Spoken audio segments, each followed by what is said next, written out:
Good morning everyone, John from JJ's Aquatics, hope you're all doing well. We're going to be packing an order today, we're going to be sending off some betta fish. So I thought I'd share the process with you, talk a bit about posting fish and how we manage that. So a few bits you're going to need if you're posting your own fish. Poly box, you don't have to use a poly box, you can use a cardboard box lined with the sheets of this, but this is just the easiest place to start. Heat pack. Fish bags, appropriate for the size of the fish that you are sending. I like to use some fragile tape. And then I've got a post-it note for the address. This is just for our reference really, because once it's at the post office, they'll put their own sticker on it, but still worth doing. A load of elastic bands, some tape, and a pen. I think that's about it. So I'll catch the fish, and then we'll start talking through it. Okay, so this is the male betta. Obviously he's going to be stressed out now, so he's not going to be showing his full colours. Stunning fish, lovely fish. So, try and do this without wobbling the tank the tripod is resting on. Because I really don't, well, I've only got one take at this, because if I knacker it up I'm not unbagging the fish to rebag them, I just won't do the video. So, you're aiming for 1/3 of the bag filled with water and fish. So we're just going to pour him in.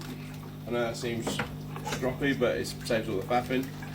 So when you go to the fish shop, you'll see him spin the bag and do all that clever crap.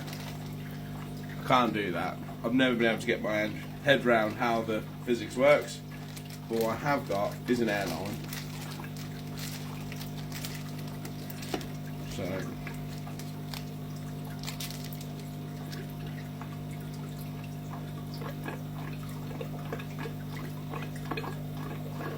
going to fill the bag up with some air, and then we're going to tie it with an elastic band. I'll be right back. Okay, so that's our bag. It's now filled with air. Obviously international shippers and that use straight oxygen, but we're not going that far. 2 elastic bands.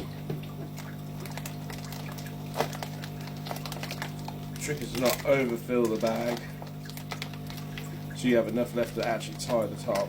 Which I might have overfilled it. There we go.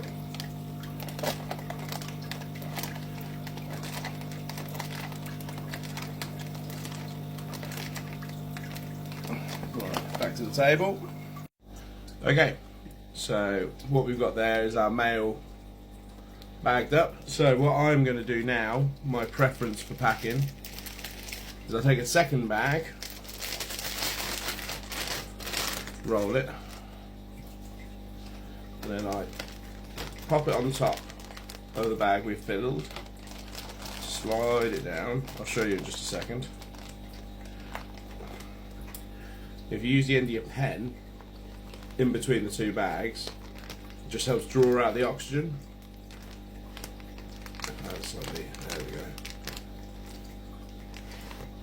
And then we're going to very carefully turn the bag upside down. We're not throwing the fish around, we're always trying to be delicate.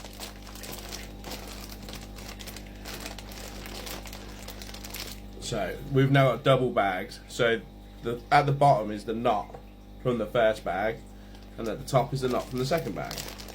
So we twist that bag, and again another 2 elastic bands, and we have a double bagged fish. So in my experience that is pretty foolproof in terms of leakage. I've never had a bag leak on me in that respect.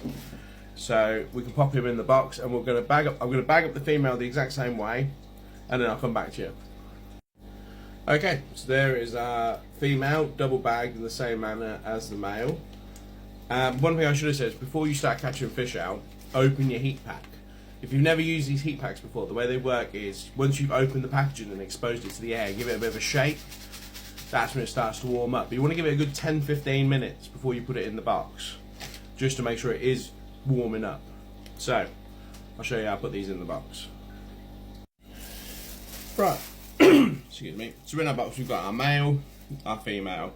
This is just a small bag of air just to act as a safety brake between them. Obviously I don't want them knocking around in the box. Then I've got some of this silver foil.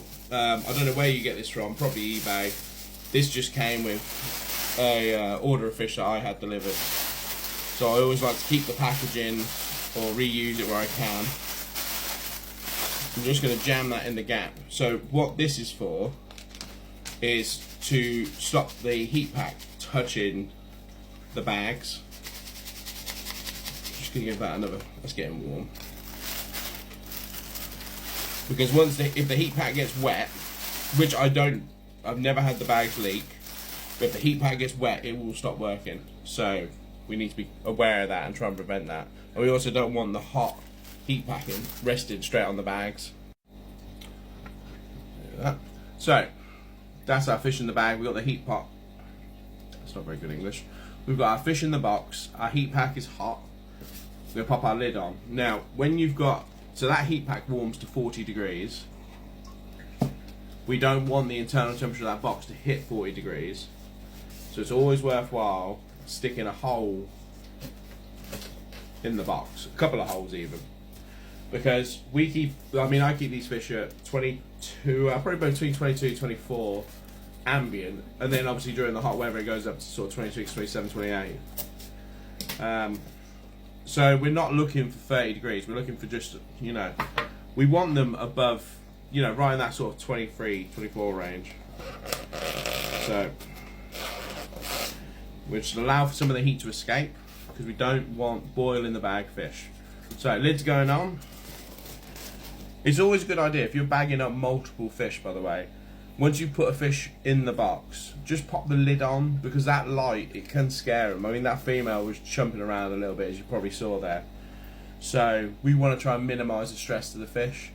Same for when we're turning the bags. We just do everything with a bit of respect, because, to be honest, going through the postal service, or the postal system, is going to be stressful on these fish. We want to send them off in the best condition we possibly can. And that leads me on to the biggest point of this video, and I've only got 2.5 minutes, so I have to be really quick. I'm using Royal Mail to send these fish.